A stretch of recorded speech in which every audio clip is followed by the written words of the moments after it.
Welcome to NinonSpeaks. I'm your host, Ninon de Rosa, and my co-host is AJ Dean. Sit back and enjoy the show. Welcome to NinonSpeaks Media Image, and of course, you know what this show is all about. It's all about you. It's all about how AJ, who is my co-host, and I'm Ninon, and we're out here to help you, whatever way we can, and to sort of put you on the map and get you out there and let people know who you are, what you are, and what you do. I'm going to pass you over to AJ. She's an amazing woman. She's out in Oregon. I'm in Vegas, and she's going to give us a little intro to our guests. Ninon, you are too kind. Thank you so much. We have a wonderful show for you on NinonSpeaks, and we have two wonderful guests, Christoff J. Weihman and Judi Moreo. They're both international, worldwide speakers, very, very wonderful. And I'm going to admit them right now. And as I do, I would like to introduce Christoff J. Weihman. He's the international 5-star customer experience expert and #1 best-selling author. And Judi Moreo, she's got many, many books. She has written, a wonderful author. She's the ultimate achievement coach, speaker, and author. And I love her book, You Are More Than Enough. Everyone, please go out and buy that. It's a fabulous book. And I want to also mention for Christoff J. Weihman, his motto is getting to wow. That is what wins with a 5-star service. That's what Christoff J. Weihman is all about. Welcome, hello. Wowing. Hey, Christopher, how are you? Ninon, it's a pleasure. Nice to see you again. Thank you for this great opportunity. Hi, AJ. Hi, Judi. Hi. Hi, Judi. You look amazing. My goodness. I love your background. You look. Thank you. That's one of my paintings. You look as if you're in Rome. No. Where are you actually? I'm actually in Las Vegas, but that's one of my paintings. And truthfully, it's not supposed to be there, but somehow it is, and I don't know how to get rid of it. So we're stuck with it. Judi is in one of her paintings. That's amazing. A book behind you, Christoff. Pardon me, Ninon? Book behind you. Yes. Yeah, that's my. It looks like your book. It's got your name on it. Yep. My 2 books, Getting to Wow and The Customer Experience. It's all about 5-star customer service. Yes, sir. This wow thing. I like this wow. Where did you get simple, easy? You can't forget that. True. Wow is extravaganza. It is, but these days, unfortunately, wow is just a wee bit above average because I think a lot of people, a lot of businesses have lost the wow. Wouldn't you agree? I disagree with you completely. Wow is still there because even if it's not a big wow, it's still a wow, and a wow is a wow, and it's always going to be a wow. Well said. No, actually, this pandemic and all what's going on, I'm not going to say I've struggled through it because I've just been inventing and doing other things which have mastered into bigger and better programs. I'm now doing I'm now doing 3 programs. So I definitely have a wow. Congratulations. That's amazing. Now, what about you, Judi? How's your wow going? My wow is going really well, thank you. I was just about to say wow when you said you had 3 programs going on. I've invented it to 3, and I thought I was weighing. I'm getting older, so when you get older, you kind of, wound the wheels down. Well, on the total opposite. More than ever. Now, Judi, I understand you're an author, and also you, Christoff. Judi, what sort of books? I'm in Vegas as well, by the way. What sort of books have you written as an author, and what's been going through your brain while you're writing all these beautiful things? Well, I write predominantly self-help books. My main book is entitled You're More Than Enough, Every Woman's Guide to Purpose, Passion, and Power. That one has been a bestseller for quite a few years now. And in addition to that, I've written a book about my cancer experience. I've written a customer service book. I've written several books for other people as well. I've done quite a bit of ghostwriting in addition to 14 of my own books. Oh, you do ghostwriting. How wonderful. Yes. What's writing like? It must be fascinating, actually writing, which has nothing to do with you, it's to do with them, and you're the one that writes it. Do you ever interject and help them kind of put this together? Well, I help them tell their story, but it's their story. I just simply help them put it down on paper, because so often they're better off if they can just tell it, or if they can record it, and then I can clean up the grammar or go back and ask them additional questions to get details that maybe they didn't think to include at the time. Yeah, I was going to ask you, what does a ghost, I mean, I know what a ghostwriter does, but what does a ghostwriter really do to make the book that this person wants to be obviously a number one? We all want it to be a number one, so. So do you interject little sort of hints of things because you're more familiar with writing than they actually know, and they don't mind? Because I know movie people don't like that. No, authors, especially new authors, they usually like the help. I had one lady, bless her heart, who had written it all out by hand. She'd written out everything, and she'd had several people turn her down. They wouldn't edit her or help her with her book. And so when she asked me if I would edit her book, I said, yes, and she said she would send it to me, and I was expecting a manuscript on the computer. Instead, I got this huge box of all of these papers, and then I had to sort out the papers and type it all up and figure out, because she had told the same story 2 or 3 times, but they had different endings, and then I had to figure out how to put her life in sequence and how to put all of her things about her mom together and her dad together, and really make a book out of it. So I ended up doing it, and she entered some major book awards the next year, and she won Best New Author and Best Motivational Writer and Best Inspirational Writer, and I got an honorable mention for her cover. So I mean, she did really well, and she loved me, even though I totally rearranged everything. You wrote the book. I mean, the story was there, but you even had to put that together. That's amazing. I think you should get an award. Well, I'm going to give you the Ninon Media Image Award right now. Thank you. I like that. I like it. You get that award right now. Christoff, think of that. Have you ever done anything like that? I actually have, and we are in the process of launching my wife as an author. So I've written 2 books myself. I've helped a couple of others, and I have a couple of private coaching clients that I'm helping to launch into their speaking and writing career out of the corporate world and into the what I call the entrepreneur journey, the journey of entrepreneurship. Now, we've got with authors, you don't really have to be anywhere on stage or doing anything, but after you've written the book and you've got it out there, you've now got to present it and sort of take care of the other end of it, which is all the PR and publicity.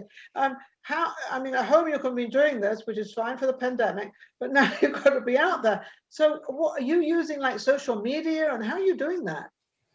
I'm actually doing both. There are some small events that are happening live in person around the country, as long as they are following the COVID protocol and the social distancing. And so whereas an event that may normally have 50 to 100 people, maybe there's only going to be 20 or 30 people. But yeah, you're absolutely right. Once a person becomes an author, it really does. Judi knows this very, very well. Of course, it opens doors for the individual, for that author that otherwise would not have been there. For example, my first book is called Getting to Wow. Everybody wins with 5-star service. So it's all about 5-star service for the hospitality industry, for hotels and restaurants. Well, before I wrote that book, I could call up MGM or some restaurant chain or any executive and say, hey, I'm Christoff. I have a passion and experience with 5-star service. And they'll say, you're who? You're what? What? So what? But if I'm introduced as, oh, this is the author of this book, even if they've never heard of the book, even if they've never read the book, it now opens a door and it gives a bit of credibility to that individual. Hopefully, once the door is open, then they have some great value to offer to that company or things. people that they want to work with. So it's such a Exactly. great, Mark Victor Hansen, who is the founder, original author with Jack Canfield of Chicken Soup for the Soul. We all know him. And he says, everybody has a book inside them. You have a book inside you. Yeah, like everybody has a dream. Everybody has something inside them. You mean from the day they're born, they are given something. The only problem, a lot of Well, people can't find everyone has a story because we've all story. lived through something that someone else has not lived through. So Yeah. we all have a story. Everybody has a story behind their face. Judi, why is it that authors sort of, they write a book and they're kind of put on this honor list, and they're thought of as very important and very good, and like they're an author, which they are. But at the same time, other people do other things that isn't an author, but they don't get as much credibility. Why? Well, if you've authored a book, especially if it's a self-help book or a how-to book, you become an expert in that field. And so people look at you as an expert.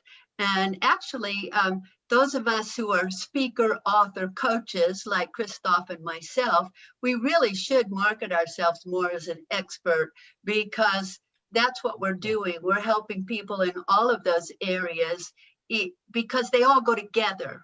They do go together. And then I often tell speakers that, they need a book, because if, like Christoff just said, if one person is going for the job and they don't have a book, but the other person's going for it and they have a book, they're the expert. So Yes. they'll get it if they've got the book. I agree with that. I wrote a book, and I vowed I would never write a book or do anything. And actually, I'm into my second book that I'm going to write. But I wrote a book called Joyful Living. And it was all about foundations. It was all about a lot of work I'd done through the years with foundations. And Oh. with another young lady called Gail Small. And it gave me a little status there. And I thought, well, it's just a book. I mean, I didn't really look way. I looked at it sort of as just, a couple of hints, of give your time to the foundations and do this, and joyful living is giving. And but it was quite exciting, and I thought, oh, I've got to get another one going. So it's quite funny, because AJ and I at the moment are going through my biography, and it's turned into quite a long thing. We do like 2-hour stints of my life. I never stopped talking, or I've just lived a very heavy life. I don't know. But now it's going to be down to 26 minutes each episode, so it's going to be very exciting. I want everyone to look forward to that. Yeah, may I add something to that also, Ninon? of course. It's not that people who write a book are better in any way, but I will tell you this: it is like a dream for so many people. You ask people, what do you want to do? Oh, I want to write a book. But for them, it's so lofty an aspiration. It's like, I want to win the lottery. Well, have you bought a lottery ticket? No, but I would like to win. And so when somebody has written a book, whether they've employed a ghostwriter, they've done it themselves, or they're in a collaboration where there's a bunch of other authors and you're just contributing one chapter, becoming a published author puts that person in the top 2% of all people in the world. All these people that say, I want to write a book, I want to write a book. That's her say. Look, my first book, it took me 6.5 years. It shouldn't take 6.5 years, but who cares? I wrote the book, right? It doesn't matter if it took 6.5 years. And it was funny because the book Joyful Living, it only took a year to do, and I'd had these stories, but then I did have Gail Small was a very well-known author anyway, so and she asked me to write the book with her, and I thought, me? What do you want me for? But it worked, I guess. But I think it's fascinating, because I think authors are highly intelligent, and the reason that you find that out is by reading their book and how they get everything put together. I won't say it about the ghostwriters, because Judi, you did this ghostwriter, you practically sort of wrote it and did it all. You get very sort of intellectual and very sort of high up on the scales there, because you've written a book, and it's beautiful. Well, I think it's very prestigious to be a writer and author, and I love words. So, and I know you do too. Both of you, all of us love words because words are fun. They communicate our emotions and our ideas and our messages. And I just love that you're both inspiring to people. And I want to focus a little bit though on Judi. Judi, you lived in South Africa for a while. I want to ask you, what did that do for you as a writer? How did it enrich your life, that travel? Oh, thank you. That was an incredible experience for me. And actually, I went there to work for a newspaper. And so when I was working with the newspaper, I had a column in a section of the Johannesburg Star, which is the largest newspaper in South Africa. And it was the section was called W, and it was like a fashion section. It was kind of a takeoff on Women's Wear Daily.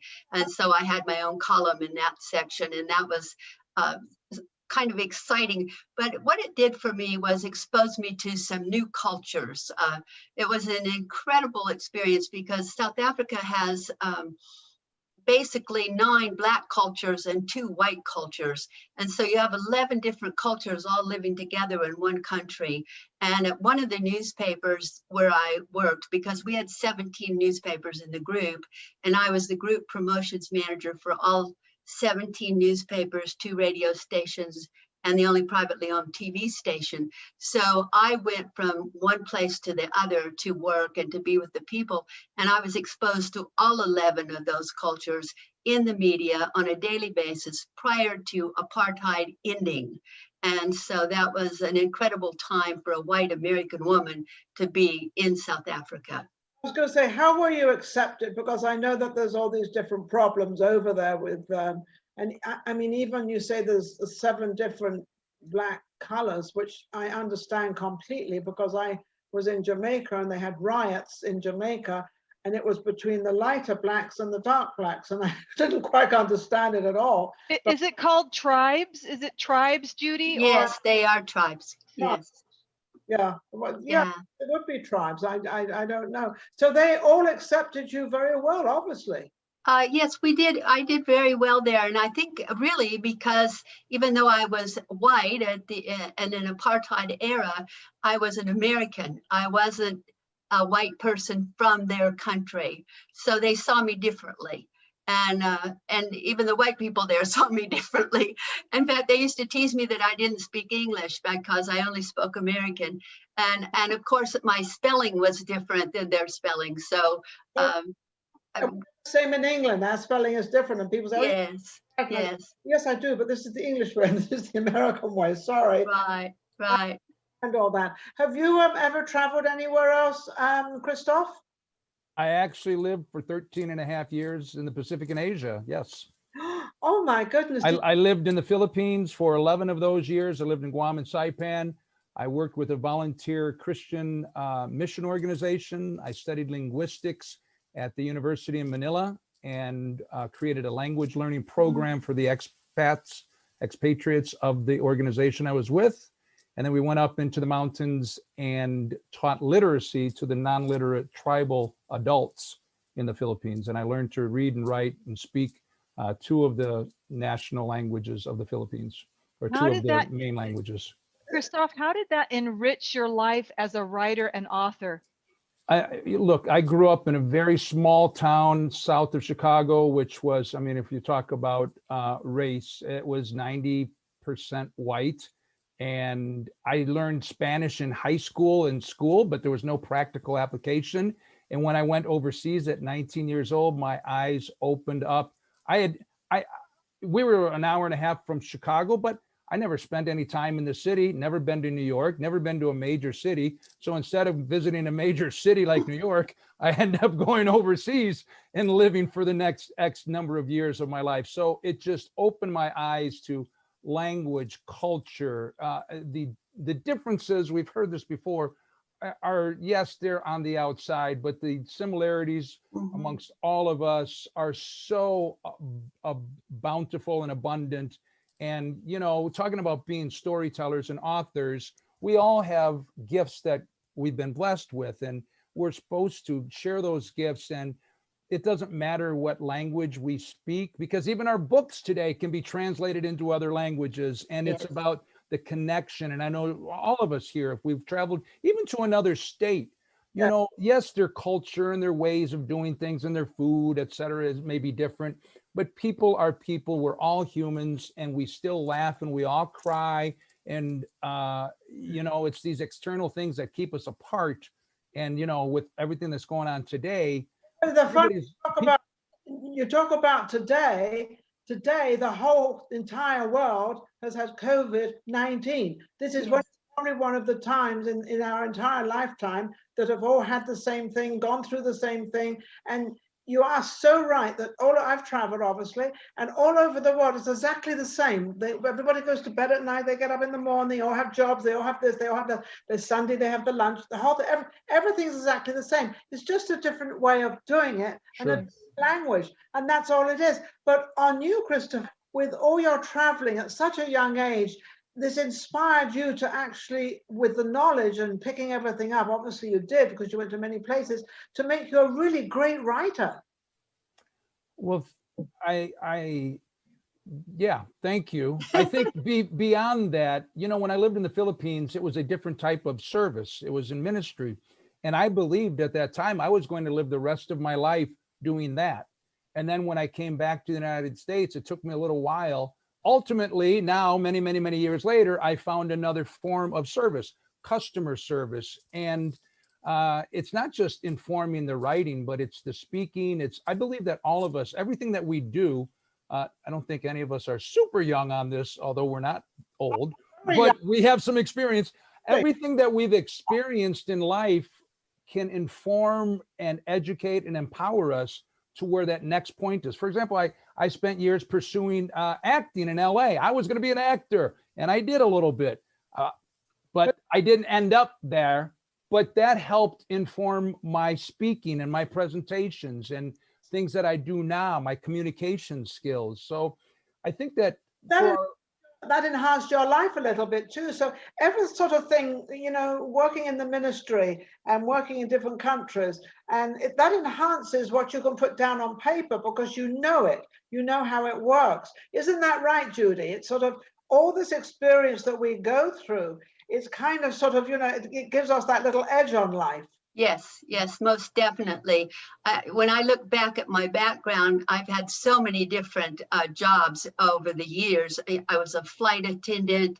I was a minister. I was a wedding minister here in Vegas for a while. You know, I've had a lot of different jobs over the years. I've been a secretary. So I did all of those things before I became a speaker. And, you know, I owned the biggest model agency in Las Vegas for 21 years. So I loved it. It was wonderful. And I had almost 1,000 people that worked for me back then. So it was an incredible time in my life. So I have all these different me's that I was, you know, I came from all these different places, but I always wanted to be a writer from the time I was a little girl. And so I had to live the life first, because once you live the life, then you have the stories to tell. And that's the thing about Christoff and customer service and me, you know, I taught customer service for years, is that once we've lived the life and we've experienced the good customer service and the bad customer service, then we can go out and teach it and tell these stories, because we're storytellers, and we can hold people there like almost in our hands with the stories that we tell, and they love it so much that then they'll go back and repeat the story and they remember the point, which is what it's all about. Very well said. When you get out there and you've got this audience, you know, say 200 or 300 people out there, and what is your favorite, you know, you look at the audience, you try to sort of work out who they are, what they're doing. What is your favorite subject to sort of go into? Because I'm quite sure both of you, when you go out there and speak, you both have it kind of set what you're going to do, but then you see the audience, you say, well, maybe I've got to change things up a little bit because it's kind of this type of audience or that type of audience. How do you do that? Well, I do my research ahead of time. I talk with the client ahead of time. I give them a pre-programmed questionnaire. I find out as much as I can about the audience before I put the presentation together. I'm going to use the basic points of what I would normally use in my presentation, but I go ahead and find out as much as I can about the audience, who's who in their company, if there's any humor or color that I can put in that people will find accepting and enjoy. And so I don't really change up much once I get on stage, because you've got to stay within a time limit. And I like to start and finish on time, because that's what causes the meeting planner to really like you, is that you kept everything running smoothly. Absolutely. Now, when you go out there, what are your favorite, when you regardless of the order, what is your favorite stuff to start out with to get your audience happy? Because I know that's kind of a trick, and it could be a little joke, it could be something funny. Obviously, it's going to be something to inspire them or to make them all feel good. What do you do? Yeah, are you talking to Christoff or to me? Judi. Ninon's asking for the secrets now, Judi. Well, we're not going to tell her the secrets. I'm already a speaker anyway. I know you are. Well, it's the same thing that you do on your show. You try to do something right away that's going to grab people's attention. Yes. And so you're either going to tell a story or you're going to make a point about something. But every story that you tell really has to make a point about what you're supposed to be speaking about. I've heard speakers get up and tell stories that don't have anything to do with anything, and you kind of go, what? And so you've got to make sure that whatever you open with is going to take them to the ultimate ending, so that they know when you end, oh, that's where she was going, or that's where he was going. Yes, and that's tricky too. Go ahead, Christoff. There's so many different styles, and there's so many different types of speakers, and I completely agree with Judi. Preparation and research is so important, and without that, you're kind of you may be talking at the audience, they have no clue what you're talking about. It doesn't directly relate. For myself, and again, we all have different personalities. For me, it's about creating an energy. It's about, so I will make sure I have a little video that I play. If I have the opportunity, and I make sure as much as possible that I do, prior to my coming up there, if there's a break, or if I am let's say I'm just coming in to speak for a client, so I'm the only one doing the training, I will still walk the room and say hi to every single person beforehand and connect with them, introduce myself. Of course, today it's an air high five or an elbow bump, right? You can't do any, but I will do something like that so that they have already known me when I walk up on stage or I'm introduced. Like, I'm not an unfamiliar face. They still don't know me that well. And then something to bring up the energy. I probably will have them stand up, and I will talk about how everything is energy, and we can share a point and we can talk. And Judi's been doing this for years and years, so she knows the ins and outs in every single way. But for some young speakers, or maybe not quite as experienced, they focus so much on their material that they lose a connection with the audience. Audience is out there. Yeah, and it's the same like Judi said for you, Ninon, you've been doing shows for a long time. And for you, I remember when we're in person and we're on your show, and you do the same thing. You make a connection with your audience and with the guest, even if you've never met them before. There's some attitude, some energy, some spirit. And so you put them at ease and you make them feel comfortable. And then you can share whatever your nuggets of wisdom and inspiration are. Speaking of connections and wonderful connections, which both of you are tonight, we have about 4 minutes and 47 seconds left.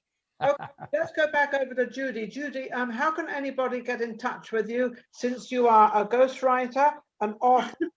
Also, you do events. So I think we want to cover all those. How can anybody get in touch with you? Well, they can reach me always, Judi, Judi, at judimoreo.com, and that's Moreo, like Oreo cookies with an M. So it's Judi at judimoreo.com. They can find my books on Amazon, or they can always just call me. My number is 702-283-4567. Wonderful. Can we look at your book again so that they'll recognize? Yes, this is. Yes, this is- I also, I'm sorry to interrupt. I also want to let you know that Judi teaches art classes online as well. Isn't that right, Judi? I do teach art classes. Right now, we're not online, but I will be teaching at UNLV again this summer. So that's pretty exciting. I'll be doing continuing education classes. And I also do, I put out this magazine, Choices Magazine, which is an online magazine, and you can get it free of charge online, or you can go to my website, judimoreo.com, and sign up to get this free of charge.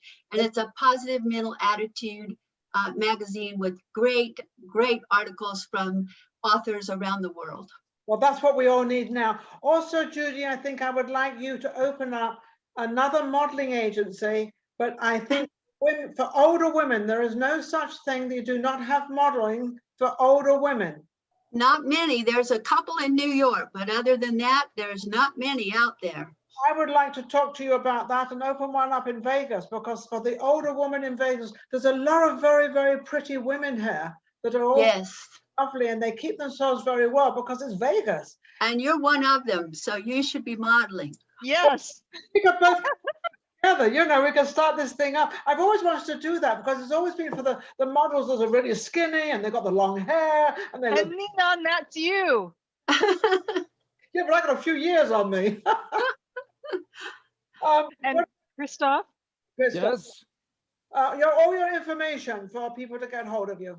Very, very simple. Let's see. Can you see this? I can see. I actually have a free gift for your guests, for your audience. If they will text that word 5, the number 5, STARS, to that number 66866, Okay. 5 stars to 66866, I will share with them my free ebook, which is the 7 service mistakes that are costing you money every day.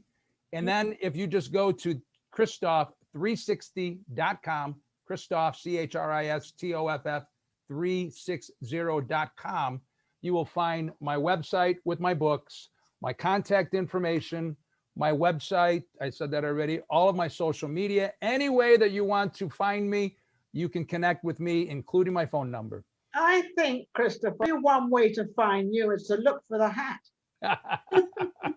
That is a good clue. Clue. Where's the tall guy with the hat? Yes, yes. Absolutely amazing. Well, I have to thank both of you. You are both amazing, and you've given inspiration to the younger generation of how it kind of works, because authors seem to come along a little sort of later on in life through their experiences. And I think we also have young authors, but also I think it gives them, you know, an idea of how to become an author. It doesn't happen overnight. You have to be very concentrated. You have to listen. You have to bring up all these incredible ideas. So thank you both very, very much for coming on the show. Absolutely amazing. I'd like to thank our audience too out there. Thank you for looking and taking care and joining us in all our programs. Absolutely amazing. AJ, what would you like to say? We've got about 40 seconds left, and I just want to give a shout out one more time for Judi Moreo's wonderful book, You Are More Than Enough. Please buy a copy. It's absolutely fabulous. And Christoff J. Weihman's Getting to Wow with a 5-star service, because everybody wins. Amen. Everybody does win, and both of you. Thank you. You're both absolutely wonderful, and thank you both so much for coming on. I know I'm going to be shut off in the middle of saying something because I always do. But Thank you both. Thank you both. Thank you, Ninon. Thank you, AJ. Appreciate it so much. See you again soon. Okay.